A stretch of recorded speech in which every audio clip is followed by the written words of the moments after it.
This afternoon is about the fight back, ladies and gents. Enough of this, that we've taken the hammer and things have gone down. It's now time to turn it round.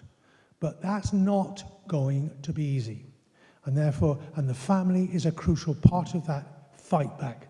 So that's why we are absolutely privileged in having Michael Matt here to speak to us now. Michael.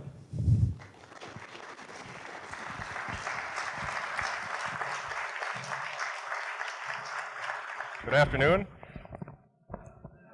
Thank you very much. And there must be method in the madness. They're sticking the yank up to speak after lunch so that you will all stay awake while I butcher your beautiful language. As Professor Higgins said, Americans haven't used the Queen's English in years. Well, now it's gotten so bad that Americans, especially young people, don't use their lips at all. They use their thumbs to talk, with occasional grunting in between. So I'll do my best to do honor to your language. Reverend Fathers, ladies and gentlemen, by the way, I was asked to just briefly say who I am. I'm Michael Matt, but I'm from the Remnant newspaper, the Remnant TV. Some of you may know me from the Remnant Underground. We spent a lot of time in the catacombs back in the States, and I'm so thrilled to be here. So Reverend Fathers, sisters, ladies and gentlemen, brothers and sisters in Christ, not only thrilled, but honored to be here for this most important conference. This mission statement got me. I'm sure you've all read it, but I hadn't read it before I prepared for this talk. I want to read it again. The mission statement for this conference: Family Life International is a global partnership of Catholics working to promote and defend the sanctity of life and family. Family Life International is working on every continent to build strong families and to protect the unborn child, the elderly, and disabled. It is certain that where children are welcomed into the world in intact families, a culture of life is born, end quote. That is a beautiful, powerful mission statement.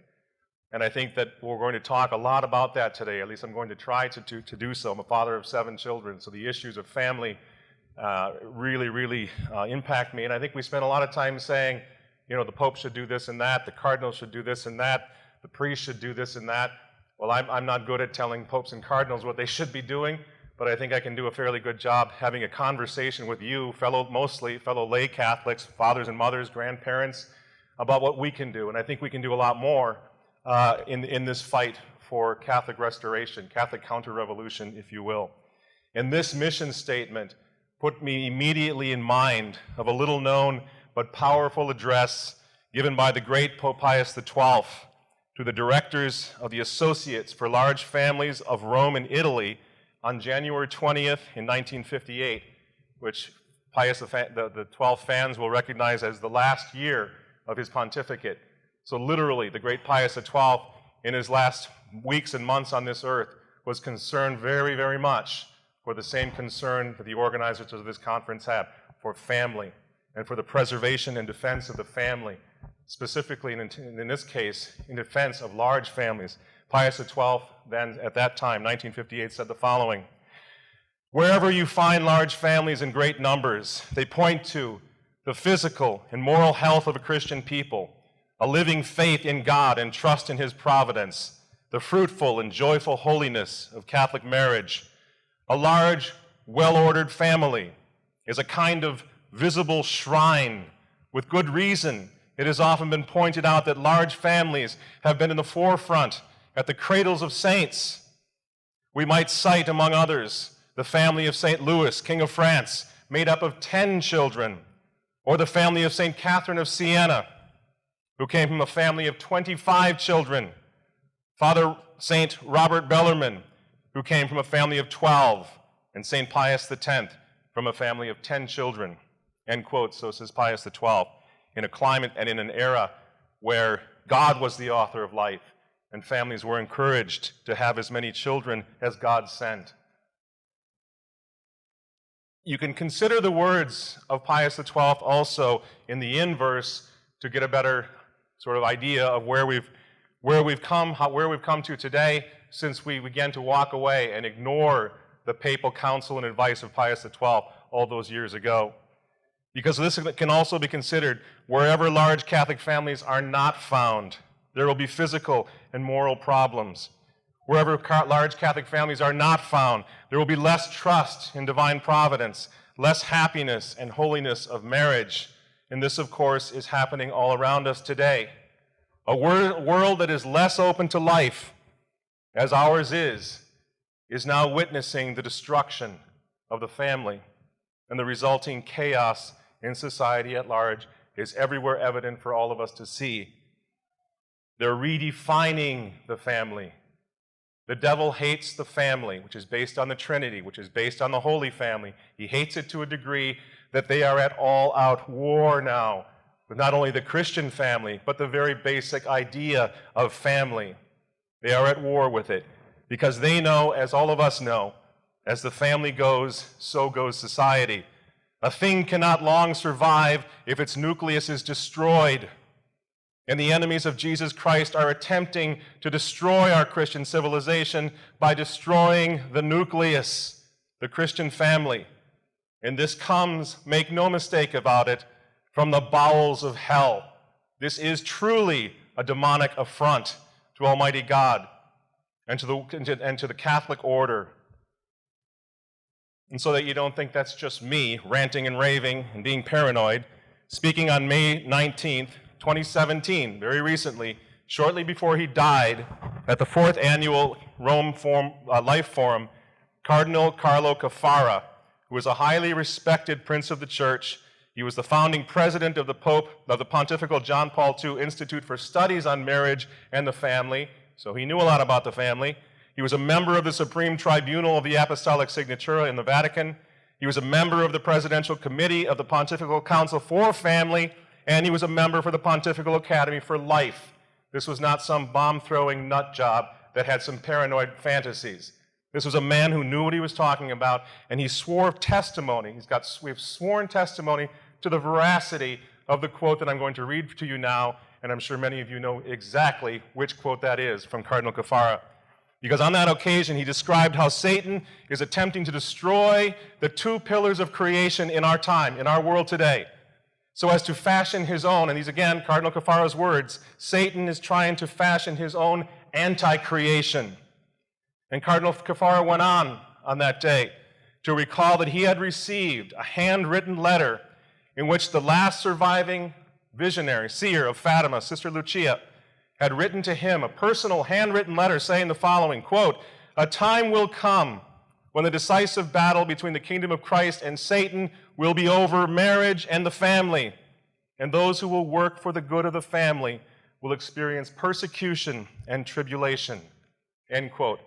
This comes from a woman who saw the face of the Mother of God, and toward the end of her life was also warning that it's the family that will be under attack toward the end. And we can take from these words of Cardinal Caffarra, these words from Sister Lucia, that Our Lady herself then would be happy to see everyone here today in this room. The remnant, those few who are left who realize we must do something, if nothing else than simply keep the faith and keep and sustain and protect the family. Because the family has never been under a greater attack than it is in our day, and I don't need to tell you that. You're as aware of it on this side of the pond as we are in America.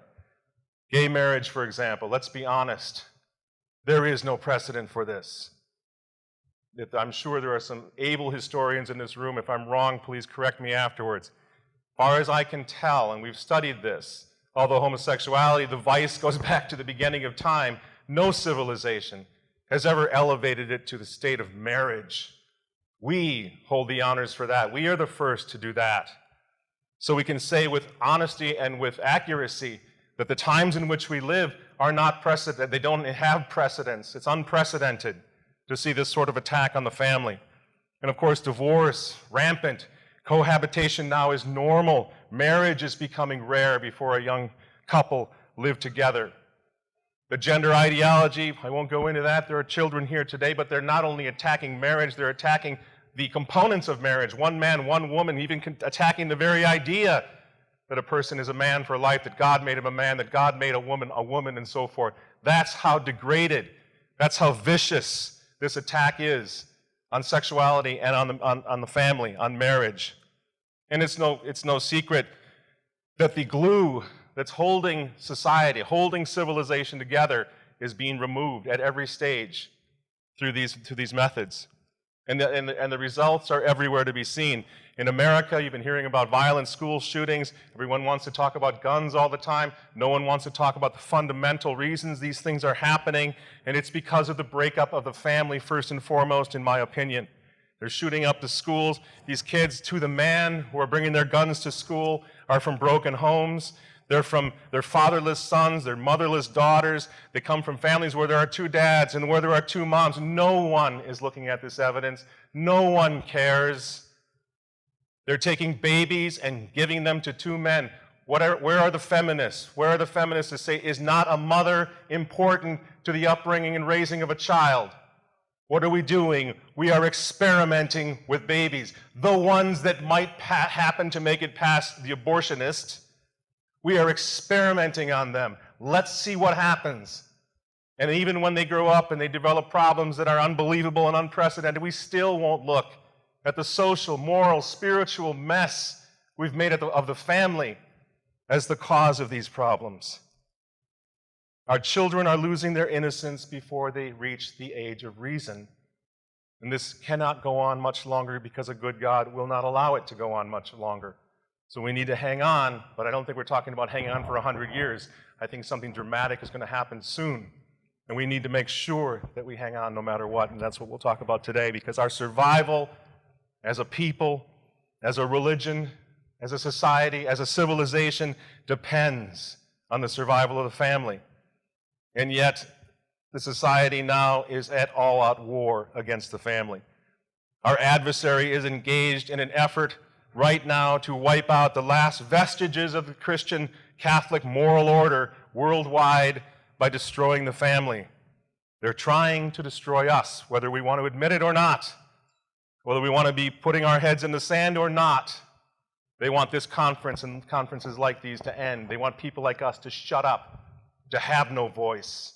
That's the end game, and they're coming close. And much of the reason that they're coming close is because we are afraid. We're afraid to speak up. And so I wanted today to talk about the people in our past, our glorious Catholic past, who were not afraid and who changed history by doing two things: keeping the faith and speaking up, not being afraid to speak in defense of Christ. Defending Christian marriage, for example, today on social media. You've all heard the stories. I'm sure you have more stories over here than I have in the States. But I have a friend, a personal friend, who taught in a public school. I say taught because he was fired a few months ago. What was his crime? He's a Spanish teacher, for heaven's sakes. He wasn't a philosopher. He wasn't a dean. He was just a Spanish teacher at a public high school. His crime was to, on his personal Facebook page, restate his support of the Catholic Church's teaching on marriage. And for that, he was fired. Nothing to do with school. He wasn't using school computers when he made these comments. He was at home, just having a conversation like any one of us might. He was reported by his own students who saw that he had done this on Facebook. He lost his job. And again, I'm sure you can give me a dozen stories over here of things happening that are very similar.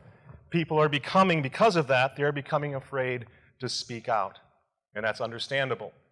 So when we talk about persecution, I think sometimes we talk about the catacombs and the early Christians and we think it's such a great, wonderful, beautiful story, and they are.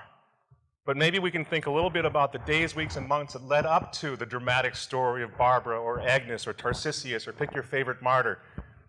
The days and the weeks and the months that led to that, the ostracization that went on, the steps, the incrementalism that was going on as they moved from normal life into something else, and eventually lost their lives because of that decision. Because I think that's where we are right now. We're not facing the lions right now, but we're facing these decisions every day. Do I write this? Do I tweet this? Do I respond to that text from a friend about life or about marriage or about homosexuality? Are they looking at my email? Are they watching us? Well, you'd have to be crazy to say that they're not. Facebook has come out and admitted that they are. They're monitoring us. YouTube, you can see it. Websites such as LifeSite News, look at their Facebook numbers going down, down, down, down. The Remnant's Facebook numbers going down. Why is that? Because the algorithms are being manipulated. This isn't a conspiracy theory anymore. This is provable fact.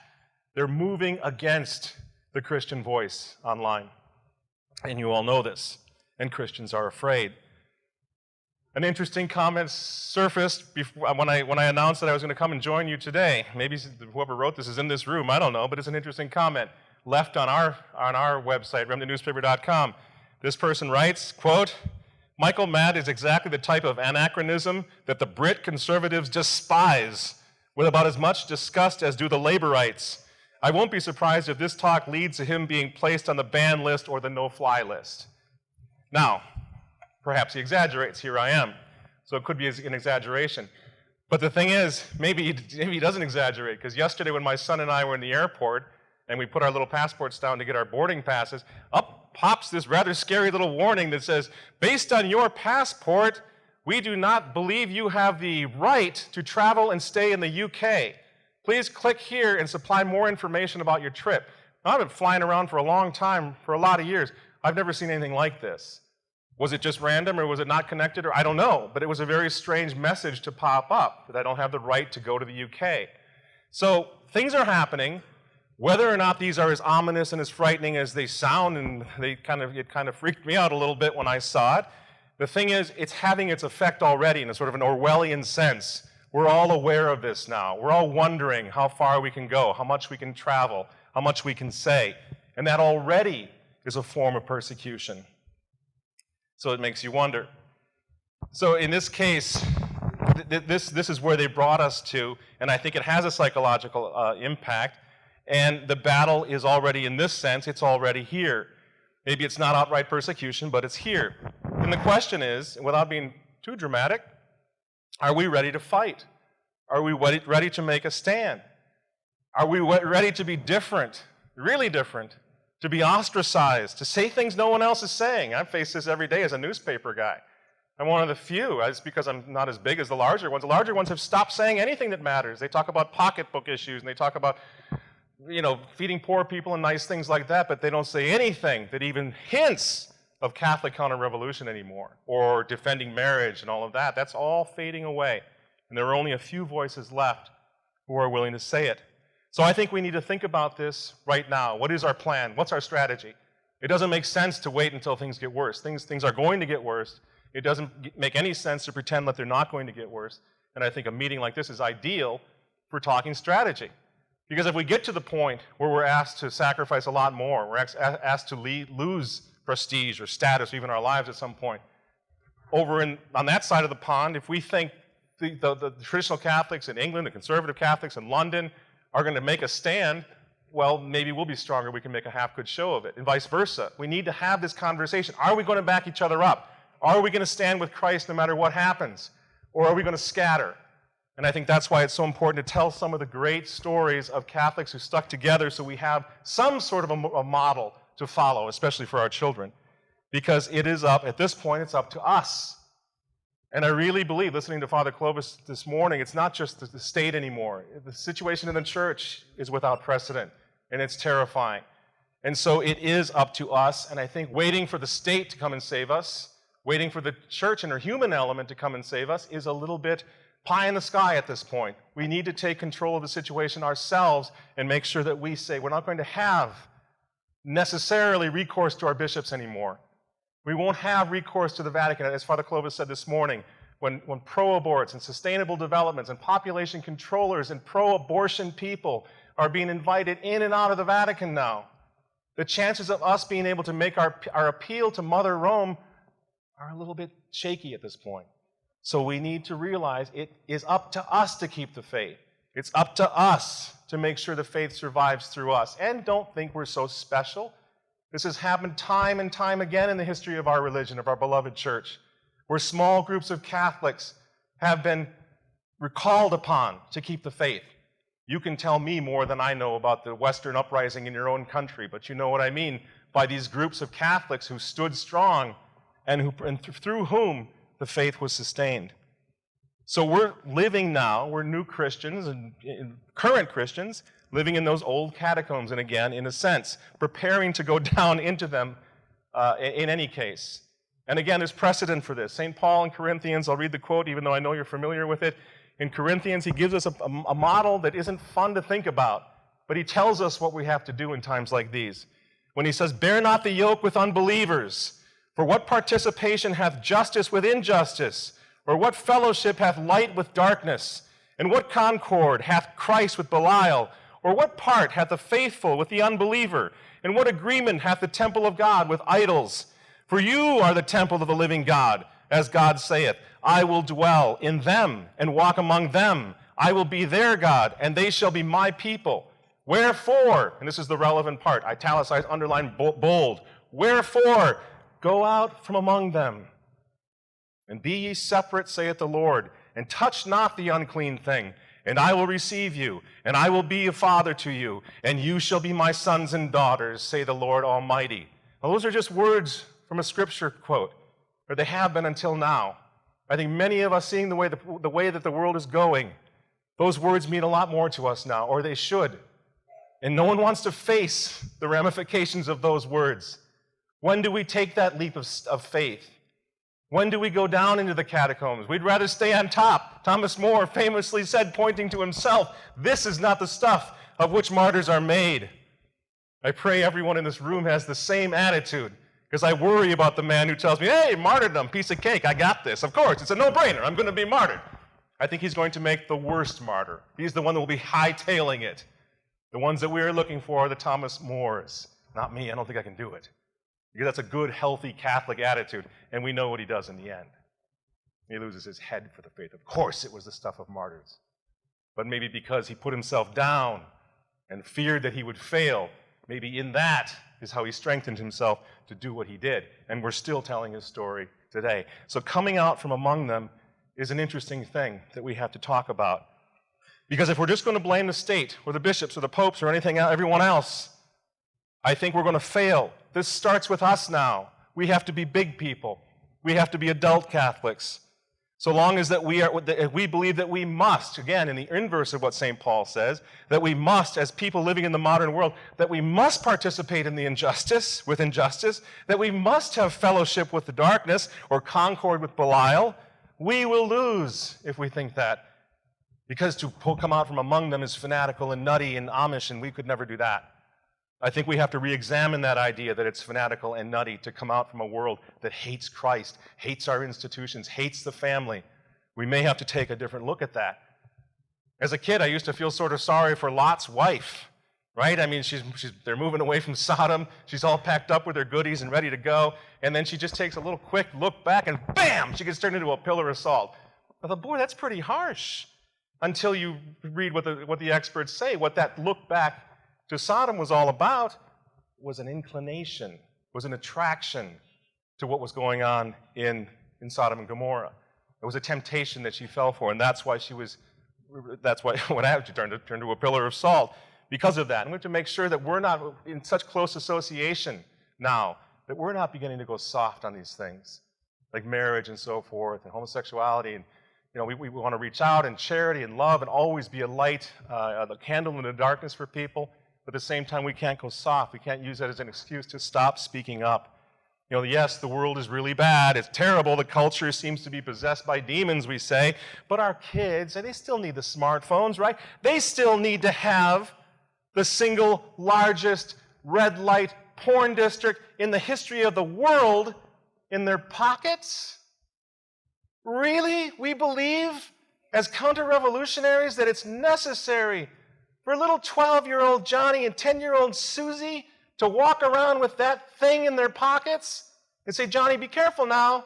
Don't look at the bad pictures. We're not serious if we believe that and if we behave that way. Remember the old teachings and the old catechisms you had to avoid. It was a sin to put yourself in the occasion of sin. And now we're asking our little sons especially to not pay attention to the monster in their pockets, for example.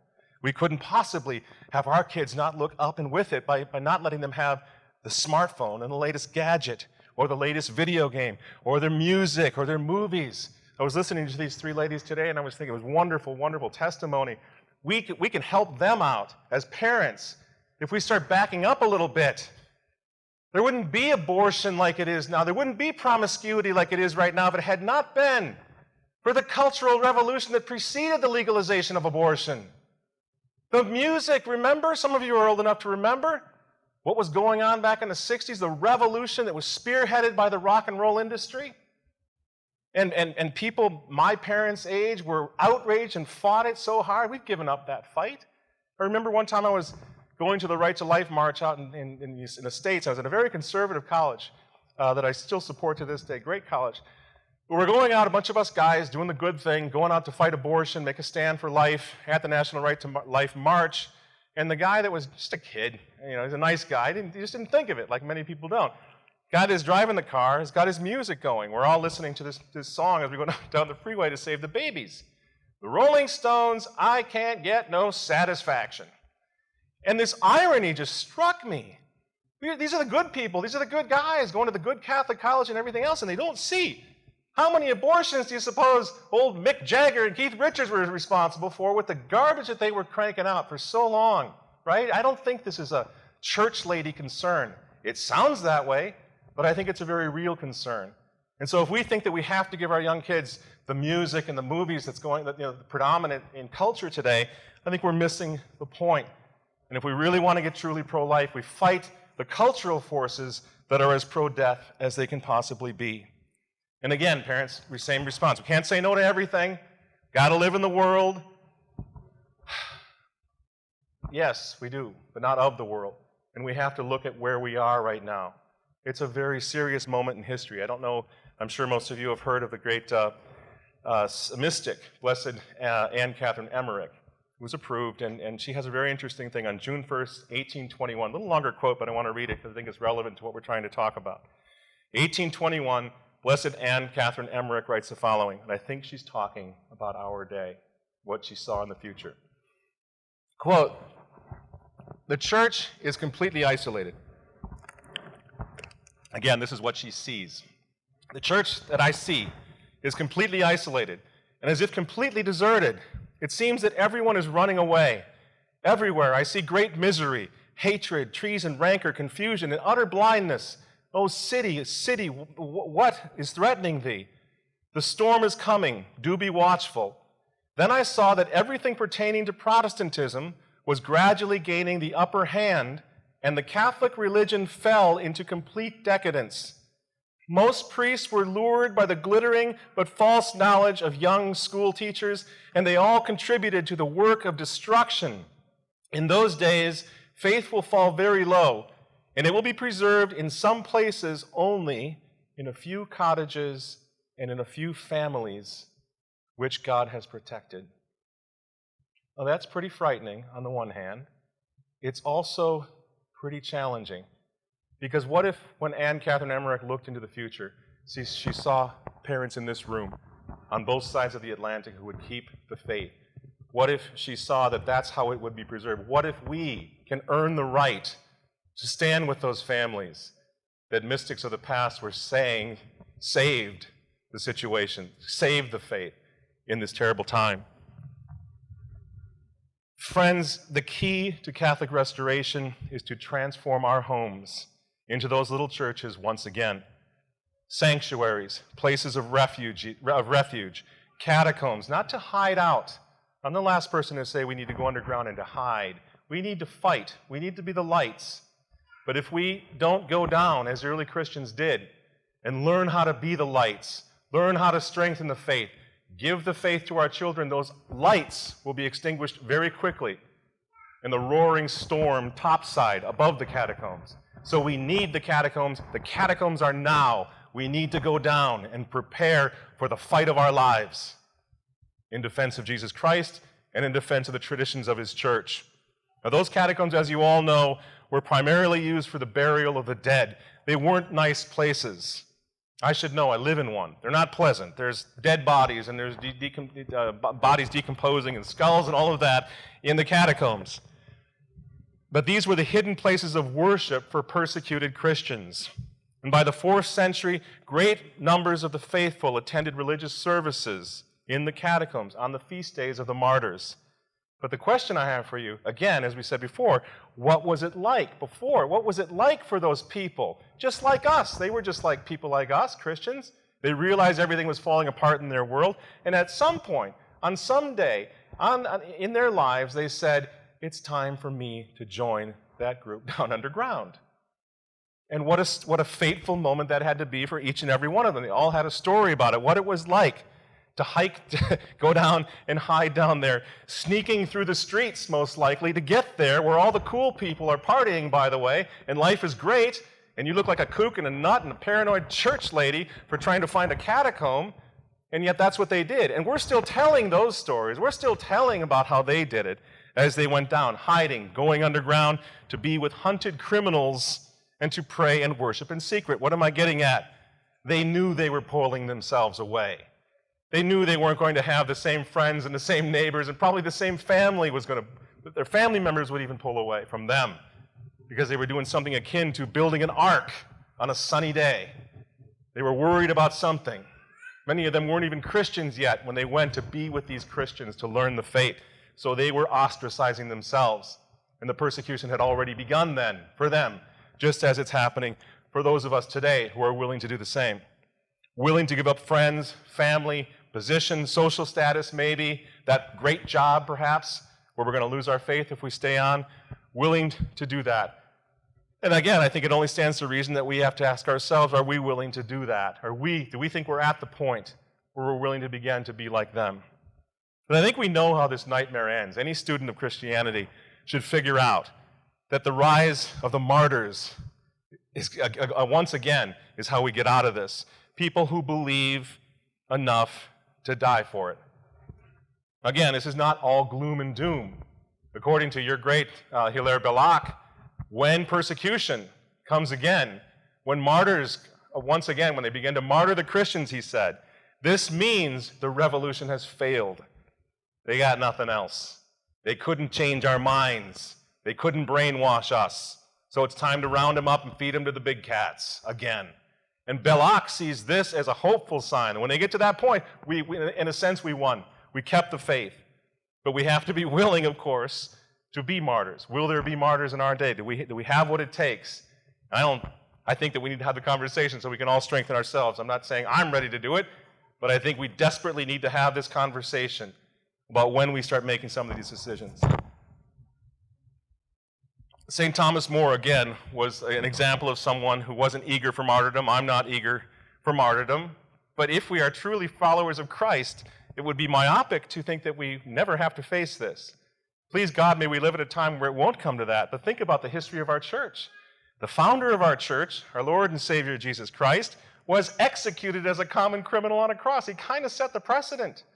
He let us know what was coming. If we truly want to follow him, it's all the way to the cross, right? And the first 33 vicars of Christ, the first 33 popes were martyred.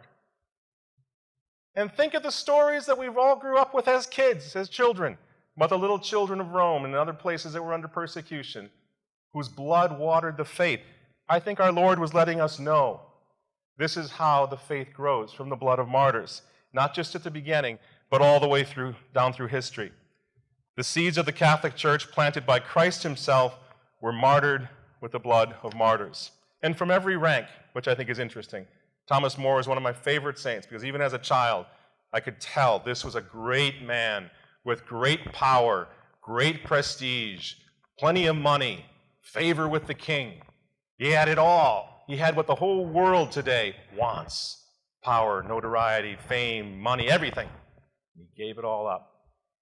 And that's one of those things as a kid you can say, wow, I mean, there's no way someone would have given this all up if he didn't absolutely 100%, this great intellect, arguably one of the greatest intellects of his day, second most powerful man in his realm, he gave it all up and lost his head for a simple belief that Christ died on a cross and rose from the dead. And we can see in all these great saints down through time that they had much to lose, and they did it anyway. St. Perpetua, for example, we just did a story about her in the Remnant. She came from Roman nobility. Again, no compunction. She could have just continued to be a noble woman in Rome, but she gave it all up in order to follow this fisherman, this Nazarene who had been executed, to practice the true religion in the catacombs. And she was literally outed. She was outed, and she was killed in the Colosseum, guiding the blade, because the executioner was so fearful, so nervous, that this great Roman woman was about to die for Christ, she makes it easy on him. She guides the blade to her throat as he pushes, because she was ready to do everything that it took to let everyone around her know this was real, and she believed, and she was going to Christ. And you don't even hear the name of Perpetua very much without hearing Felicity, another one, Christian noblewoman, mother of 7 sons. And she raised her boys so devoutly that every one of her 7 sons willingly endured martyrdom for their faith. And most of us, when we think of our little kids or grandkids, maybe I'll make a martyr. But when they start sticking knives into my little daughters, that's when the test really comes. And they obviously were doing this to these early Christians, killing their kids right in front of their mothers, in front of their fathers. But they believed with a faith that's superhuman practically. They believed so much that they allowed that to happen with joy in their hearts, like the mother of the Maccabees. St. Felicity, she reclaimed, she remained calm, and she was convinced of the reward that was in store for her sons, and so she went with them all the way. And ever since the Old Testament, God has asked mothers to do this, if you think about it. He asked his own mother to do this. Martyrs established the church in the very beginning, and martyrs defeated every subsequent attempt to destroy the church down through history. It was the martyrs who changed history. In our own country, here in England, I should say, the Western Rebellion, as we discussed earlier, so many great stories over this prayer book, the prayer book rebellion in Devon and Cornwall in 1549, over the Book of Common Prayer, over the English Reformation. I'm not even going to tell you, because obviously you could school me on all this, but it's so interesting. The only thing I have to add to it is that this wonderful story, I'm a huge fan of the Vendée, a student of the Vendée in France, so I took a pilgrimage and went down there to Cornwall and Devon with a bunch of people to make a pilgrimage where all of your countrymen died.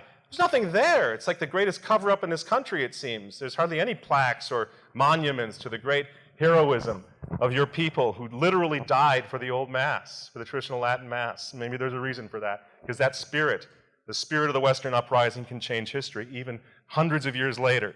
As the Vendée is changing France. The Vendée, the story of the Vendée, maybe we'll have time to talk about this, but that story, that historical point, which was covered up in France for a long time, has come roaring back over the past 20 years. And you can see in France a resurgence of Catholicism, traditional Catholicism. And much of it is based on the story of the martyrs of the Vendée. And maybe we'll talk about that later. Margaret Clitheroe. I hope I'm not boring you with people that you must know. I hope Margaret Clitheroe is still revered today, because my goodness, she's a wonderful example for our time. She's a noble wife and mother whose zeal led her to harbor fugitive priests. She knew exactly what we're going through. Harbor fugitive priests, for which she was arrested and imprisoned and finally crushed to death, 7 months pregnant with her 4th child. Crushed to death. Open to life even in the midst of persecution. And this lady knew she was me. It wasn't an accident that she ended up in prison and pregnant. Children were gifts from God. She wasn't interested in trying to figure that all, to micromanage it. God's the author of life, obviously. Even in persecution, she's wide open to life. Today we have good Catholics even who don't want to get pregnant because they want a second car. You know, they want a nicer house or whatever, because we're buying into this attitude. Margaret converted when she was just 18 years old. She refused to attend the new heretical religion, the church services, obviously, something like people who don't want to go to some of the crazy masses that we see today. She refused to attend that. And she was fined and then imprisoned a bunch of times. In reading her life, you can see that she could have been in this room. She's just a mom, a beautiful young mother who's just on fire with love for Christ and for the church. Her 3rd child, William, was born in prison. There was no stopping this woman. But after she was released, she went back to the habit of hiding the priests and organizing the secret masses and so forth. Anyway, and so she was arrested again because they found a priest hole in her home. Literally, she was taking care of the priests, of the Knights of Our Lady, the altar Christus, making sure that they could continue to bring the sacraments to her children, to her friends, and to her family. She got caught, she gets arrested, she's thrown back in prison again. Now, which I didn't realize until researching for this talk, the reason she was crushed to death was because she refused to plea. And the reason that she refused to plead, either guilty or innocent, was because she knew that her children would be brought in to testify and would be tortured. So she simply didn't plea at all. And so they made her undergo this crushing between two slabs of wood or doors or whatever it was in 1586 because they hoped that she would agree to plea somewhere through that ordeal. She didn't. 15 minutes, she was slowly squeezed to death, and probably her greatest hardship was the fact that she knew that someone else was being squeezed to death, a little baby in her womb. That was her dedication to the faith that we have, that the faith that we have the honor to call our own. By the way, Margaret Clitheroe was 30 years old. Just a kid. And that, getting back in the general ballpark of that kind of conviction, of that kind of faith on the part of all of us, is how the faith will be restored. We need to find that again. We need to tell our children about Margaret and some of these beautiful, powerful saints. Your country is blessed with so many of them. And down to the modern times, we see it happening. I'll skip over because we're short on time, but there's so many stories of Catholics doing similar things in China, in the Soviet Union, in Nazi-occupied country, in Mexico. You know, the martyrdom of Blessed Jose Luis Sanchez del Rio. Everybody knows about Joselito, the little Cristero who died at 15 years old. His mother literally surrendered him to Jesus, to God. She didn't try to stop him from becoming a martyr. How faithful that family must have been to support this little boy as they cut the soles of his feet off, as they beat him. 15 years old, they beat him, they tortured him, they finally shot him, but not mortally. They shot him a few times so he wouldn't die right away. And as he's lying on the ground, bleeding out, the last thing he does is carve a cross into the bloody dirt. His last words are, "Viva Cristo Rey."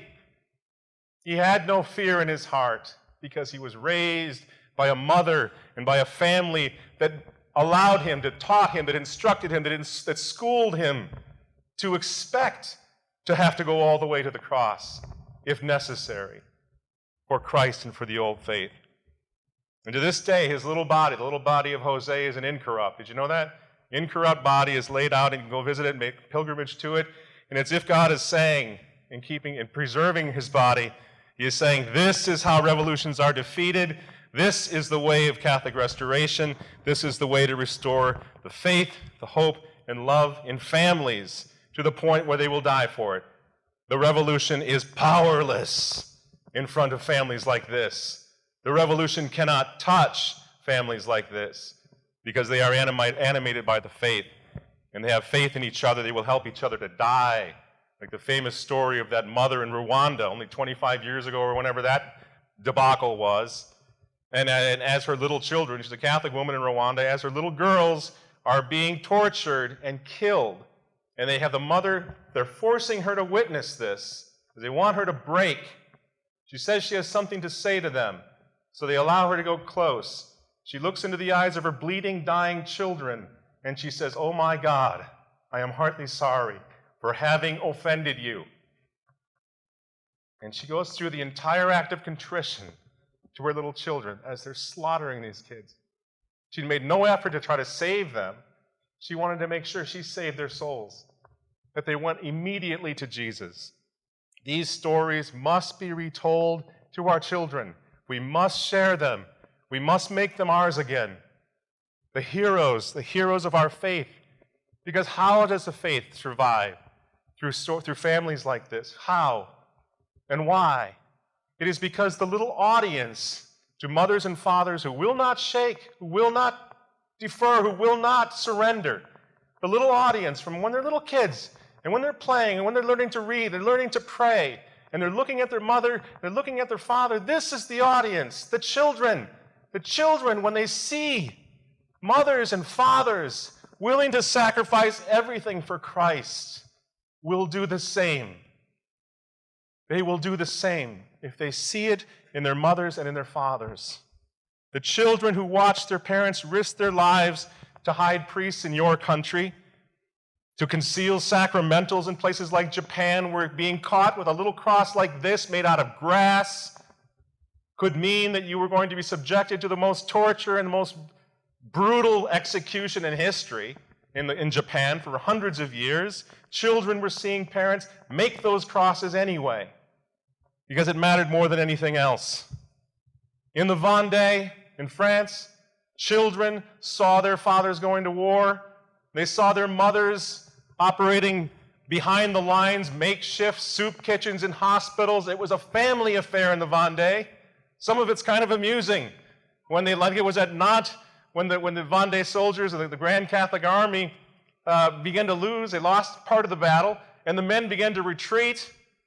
Well, their wives came pouring over the bridge with frying pans in their hands and began to beat their husbands. Get back out there! What do you think you're doing? Literally, the wives pushed the husbands back onto the battlefield to fight, and they won.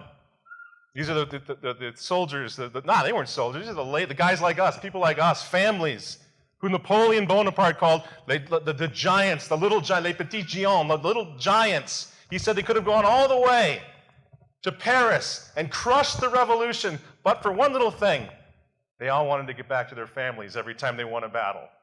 They were family men. They weren't career soldiers, and so they'd go back. But there's the example of a willingness to fight and to die for Christ. And of course, in Mexico with the Cristeros, just 100 years ago, same thing. Fathers lost their jobs, their ranks, their lives, as mothers made the ammunition, the food, the clothing, and everything else in the back. And today, we have an opportunity to sort of copy that. We have to put our children into the same sort of crusade. We were listening to here today to these ladies. I'm sure they see young kids all the time following their mothers and fathers to the abortion clinics to fight.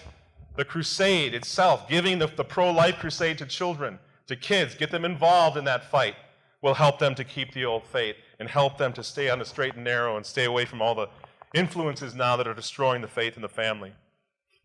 This is why, that crusade is why Catholicism survived through although powerful governments so often sought to destroy it, to crush it, to wipe it from the visible presence of the earth. But in the privacy of so many Catholic homes, parents taught their children to know and to love Christ and the faith enough to die for it. And I think that time of preparation is now for us. We need to prepare, make sure that our children are ready for this challenge. So the angel of death, the Passover, if you will, is here again today. And now is the time to get ready. And it begins in the family. It begins in the home. It begins with prayer. Getting ready for this great challenge of our lives. Keeping the faith in a world that is determined to destroy the faith. The greatest Catholic action in the years to come for families, for all of us, will be to keep the faith, pure and simply. To keep the faith when it will appear that the entire world has not only lost the faith, but hates the faith, and will do whatever they can to crush it.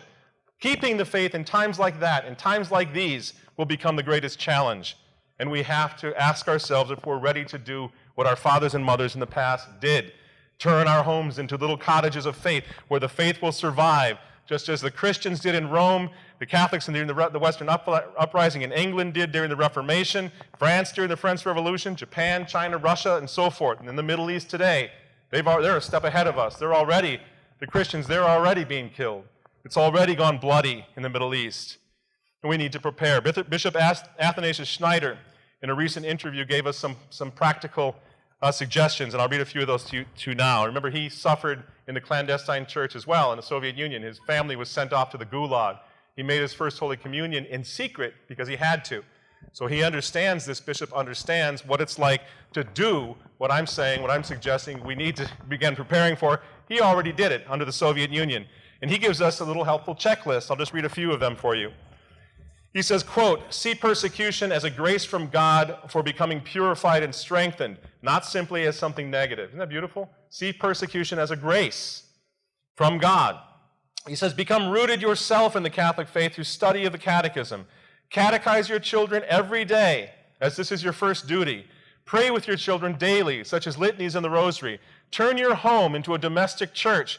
Withdraw your family from a parish spreading error and attend a faithful parish, even if you have to travel great distances. Withdraw your children from schools if they are encountering immoral and dangerous sex education. Be prepared for persecution in protecting your children." It's the Prince of the Church warning us, telling us, giving us practical suggestions for how we can do this. Because in your country and in mine, we're not forced underground yet, but we're being ridiculed, we're being censored, and all the rest in ways, it's a dry martyrdom. I guess would be a good way to describe it. So we're experiencing dry martyrdom that could be and is training for something, whatever might come next, but we have to pass the test of this dry martyrdom before we can hope to make a stand that's even more difficult. So when the catacombs become more literal than figurative, once again, we will survive on the strength of our families and the faith of our families, the secret of which Catholics have outlasted every persecution for 2,000 years. Your Dr. Joseph Shaw, last year I interviewed him in Italy. I'm sure you all know who he is. And he made a really interesting point. He said the reason so many people now are using contraception is because they're discouraged, they're brought down by society, by secularism. They have, and this is the point, they have nothing to hand on to their children. And he says, in his opinion, that's the main reason contraception appeals, and they don't care. They've got nothing to hand on to the children anyway, nothing to give to their children. But see, in his point, and I agree with him, faithful Catholics are having a lot more children. Why? Because they have something indeed to pass on to their children, something to hand down. Propagate the species, yes, but also the faith. And there's a challenge involved with that makes parents want to have as many children as God will send them, and there is also a safety and a security in keeping the faith and being willing to do that. But we must be ready to fight for it. It is what God asks of us. It is why we were born when we were, so that we might do our part and our duty as followers of Christ living in an anti-Christian world. Remember what Christ demanded even of his own mother. From the cross, he looks down into her eyes, and he asks her to stand with him, and she does. But she wasn't she wasn't a goddess. She should not have been able to survive the grief so boundless of watching her son die on the cross, but Christ glorified her sorrows because they mirrored his own. And when we unite our sufferings to his, we share in that moment during his last agony. And when we unite our sufferings to his mother, we understand what we must do. We must be willing to lose everything for him, to stand vulnerable and exposed at the foot of the cross, the butts of jokes and derision for his sake. Our willingness as parents to be different from the world around us will save our families, and it will save the souls of our children if we have what it takes to do it. But we must prepare. We must be willing to stand at the foot of the cross with our families, and that is not going to be easy. It's not an easy task. And if we're going to do it successfully, we need to start now. We need to go back to the way things were in family life not that long ago. Basic things that are not that difficult, but that we need to rethink. For example, praying. Are we short on time? How are we doing on time? About 5 minutes? Because Bishop Schneider's checklist already covers much of this, but at some point, to give thought to how we do this. How do we become a strong family? How does that work? The irony is it wasn't that long ago where families were doing it quite well. They weren't having the problems that we have now. And it's little things like praying together. And I don't just mean praying and saying happy thoughts together and going to bed while you're maybe laying on a couch or something. But have your children see you. And I'm sure all of you know this, but in case there are some who are new to this idea of rebuilding Catholic family life, consider this. Consider lighting a vigil light, for example, in front of a little statue of Our Lady in your own living room. Turn your living room into a little chapel for a moment. That every single night, father and mother kneeling on the floor, rosaries in hand, praying the rosary. This leaves an indelible impression or indelible mark on the mind of the child that even father, even great, big, powerful dad, kneeling down in front of Our Lady and praying the rosary is a huge impact. And Catholic fathers did this for 1,000 years. But we've come away from that because we've become progressive and all of the other nonsense, and families are moving away from these things. Families are moving away from eating together, for heaven's sakes. Make that a ritual. It's not impossible, and it's so important, no matter how busy you are. I was going to say McDonald's. I hope none of you eat McDonald's over here. In the States, everybody's eating McDonald's all the time and running out and going to soccer. And the idea of the family meal is almost gone. They don't eat together anymore. But again, sit down together. Maybe put some nice music on in the background. Take turns asking the children questions, practicing their social skills, practicing getting along with family. While you talk about things that are important, not heavy, always religious or whatever, but just things that are interesting. Get back to that ritual of the family meal. Get back to the nighttime and not just popping on a TV or a video or a movie. Get back to the family playing together. You get the idea that family sustains itself. This is possible, especially with the internet, where you can learn so much about the great Catholic feasts that you can bring back into your home, Christmas, Advent, and how to do those right. But the main thing is get used to the idea of the family sustaining itself. If you watch movies every now and then, great. Don't have the kids watch their own movie. Watch a good old movie with your whole family. Make sure that's another ritual that includes a little conversation afterwards. I know to many of you this is a statement of the patently obvious and silly, but to many it's not.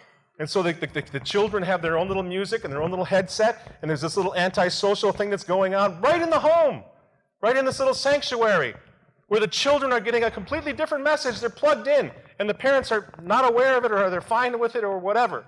We need to put an end to that. There is no such thing as music for your 12-year-old. The family listens to all the same music in the house.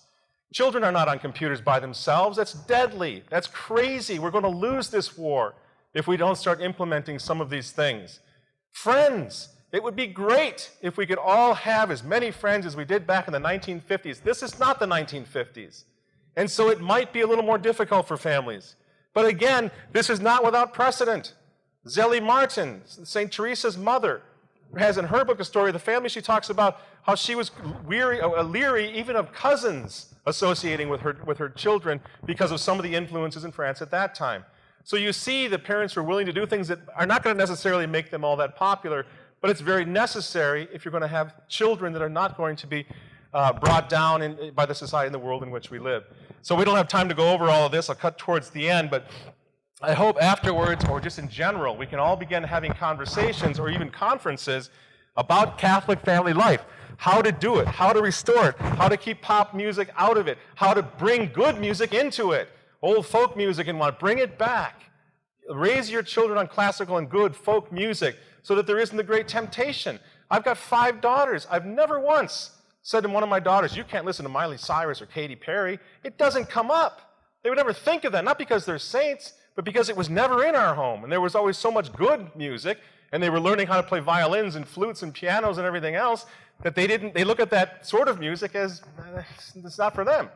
So you can avoid, as a parent, you can avoid some of those trials by planning early on, giving good cultural influences so that the bad ones won't be as tempting. And we need to do some of this stuff. And again, I don't think it's rocket science at all. I think it's very easy to do, and we need to start talking about it and do it. I had a whole section here on homeschooling. I can clearly see we won't have time for that. Let me just say that for homeschooling, when you have such an attack on the family, there is no better way. Now, this is not to say that your Catholic schools, we're in one right now, that all Catholic schools are dens of iniquity. But if you really, really want to fight against the culture and fight against what's happening in education and fight against the attack on the family, there's no better way to do it than a well-organized, well-run homeschool that takes advantage of all the assets that are now available to us. And I'm sorry I don't have time to go into all of that. I'm a huge, huge supporter of homeschooling for those who can do it, who have the resources to do it right. If you can't homeschool, you shouldn't.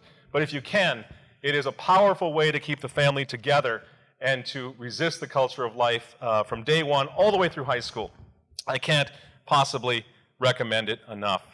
So in conclusion, I want to quote Pope Pius XII once again, because what we have now, again, I hope my talk wasn't all gloom and doom.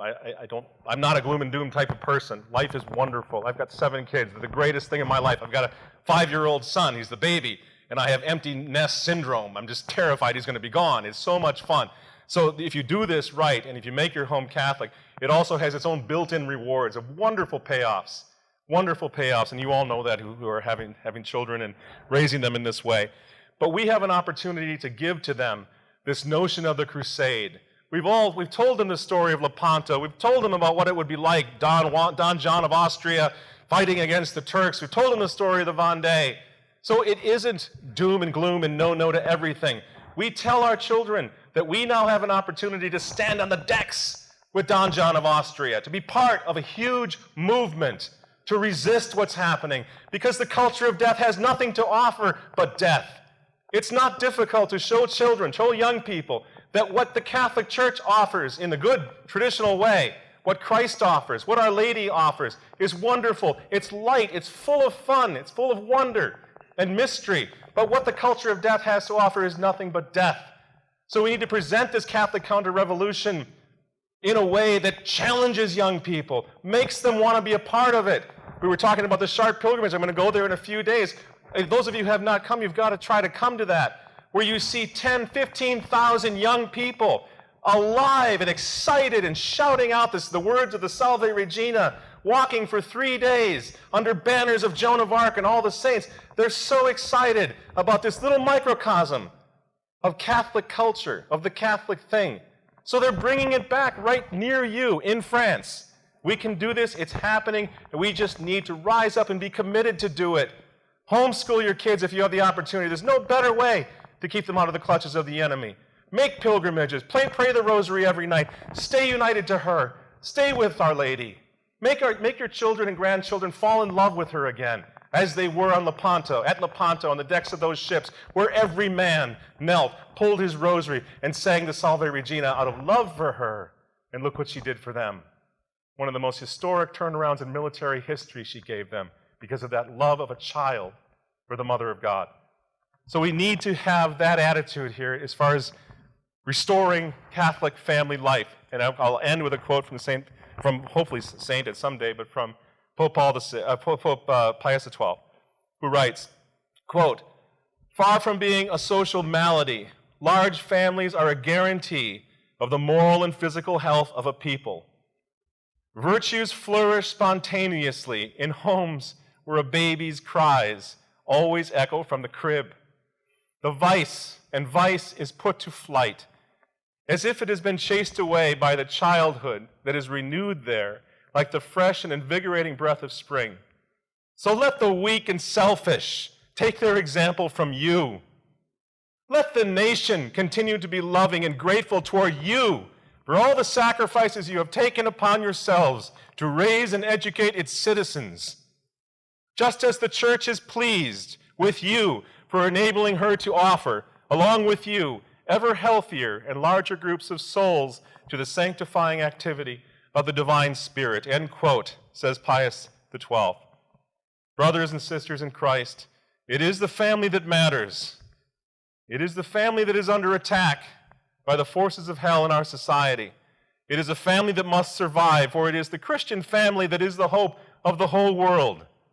Based on the Holy Family of Jesus, Mary, and Joseph, modeled on the Holy Trinity of God the Father, Son, and Holy Ghost, and resting in the arms of Holy Mother Church.